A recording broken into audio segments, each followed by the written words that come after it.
In the quiet town of Willow Creek, where ancient oaks tangled their roots with the soil of forgotten graves, stood the crumbling Bramwell House. Its ivy-cloaked bricks whispered secrets whenever the wind sighed, as if the house itself remembered things best left unspoken. Siblings Olivia and Ethan had never seen it before, inheriting it from a relative they'd only heard of in hushed family stories. Olivia, a photographer drawn to shadow and decay, saw the place as a dream subject.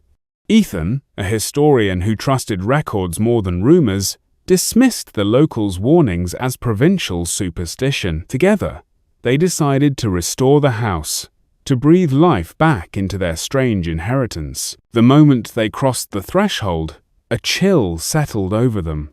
Olivia shivered and raised her camera, capturing the warped beauty of dust-coated chandeliers and stained wallpaper. Ethan brushed past her, making notes in his leather journal, more curious than cautious. They told themselves the drafty air was just old plaster and bad insulation, but both felt the subtle press of eyes in the dark. That night, Olivia developed her first set of photographs in the makeshift darkroom she had set up in the kitchen.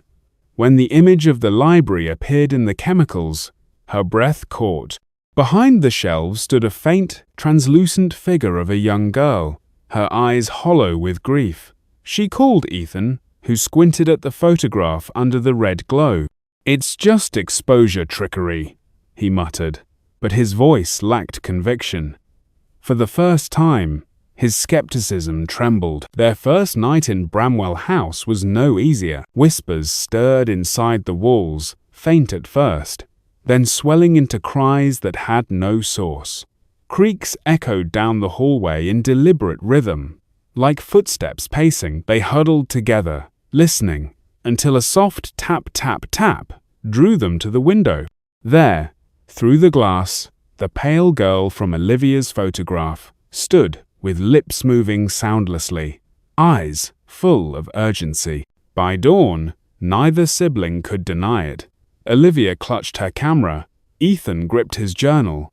They would uncover the truth. The following day, they explored every room. In the east wing, Ethan noticed inconsistencies in the plaster, layers covering something older. They stripped the wall back and found a hidden chamber. Inside were a box of fragile toys, a cracked porcelain doll, and a diary signed by Elara Bramwell, the mansion's only child, who had died young. Ethan, with his historian's patience, translated the spidery handwriting.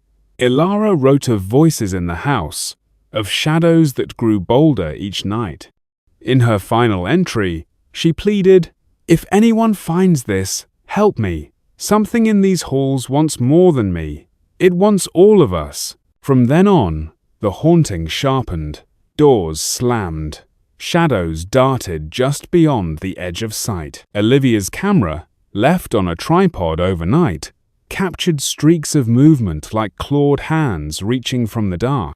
Ethan scoured genealogies and land records, discovering that the Bramwells had been rumored practitioners of occult rituals. A malevolent presence had been bound to the house generations ago, and Elara had been its first victim. But she wasn't the threat. She was the warning. On the third night, the siblings barricaded themselves in Elara's bedroom as the air turned bitter cold and shadows pressed against the walls. Elara appeared, more solid than before, and pointed to a loose panel near the bed. Inside was a book bound in cracked leather that smelled of earth and iron. Its text was half Latin, half cipher.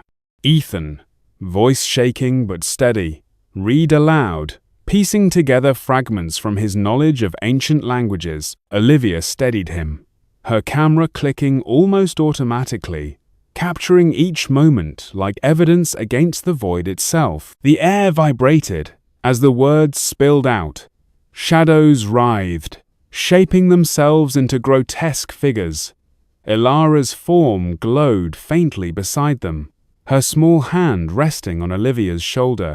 Together, the siblings and the child's ghost recited the last incantation. A burst of light cracked through the darkness, and the figures screamed before dissolving into nothing. Silence followed. The cold lifted. Elara smiled once, eyes shining with release, before fading into peace. The house, for the first time, felt warm. For weeks afterward, Bramwell House was quiet. The siblings began repairs in earnest. Olivia's photographs of Elara and the spectral shapes gained attention, drawing curious visitors. Ethan organized the diary and records into a small exhibit. Slowly, the town's fear softened into fascination.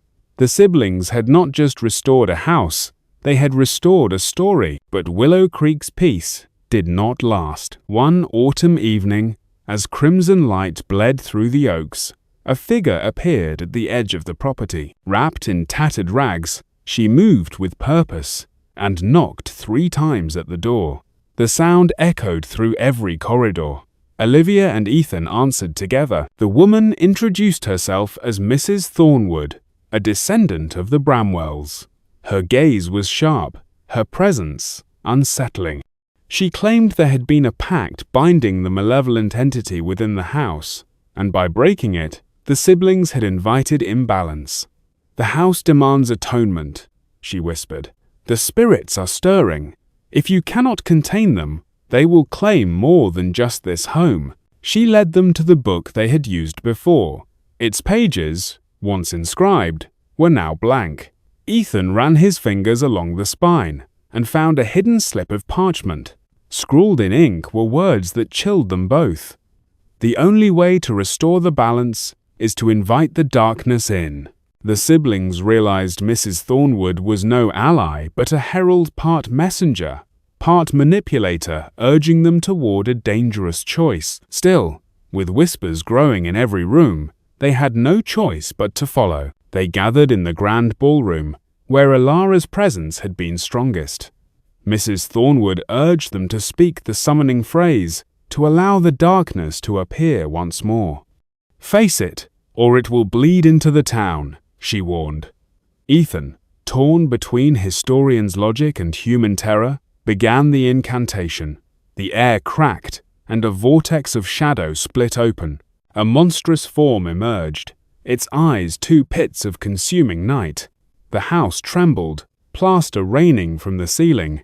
Olivia clutched her camera, its flash firing instinctively. Each burst of light pushed the shadow back a step, as though Elara's spirit guided the lens. Ethan spoke the words faster, his voice now confident, the centuries-old pact unraveling under his command. The spectre lunged, but Elara's laughter, soft, childlike, echoed through the ballroom. The warmth of her presence swelled, steadying them. Together, siblings and spirit forced the incantation to its end. Light surged once more, searing the darkness, scattering it like smoke in the wind. The spirits of the house, no longer twisted, appeared one final time in gratitude before fading into peace.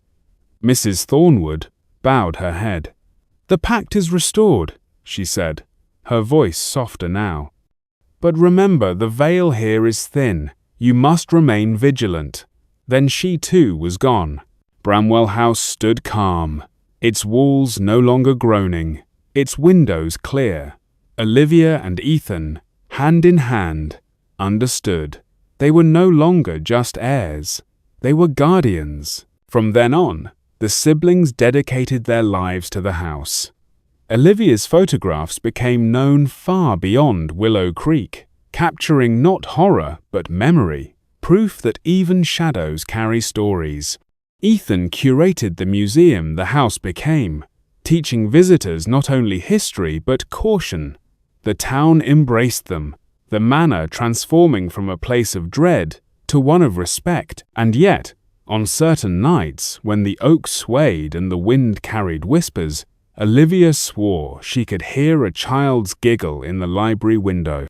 Elara was still there, watching, reminding them of the fragile line between the living and the dead, a line they had vowed to guard for the rest of their days.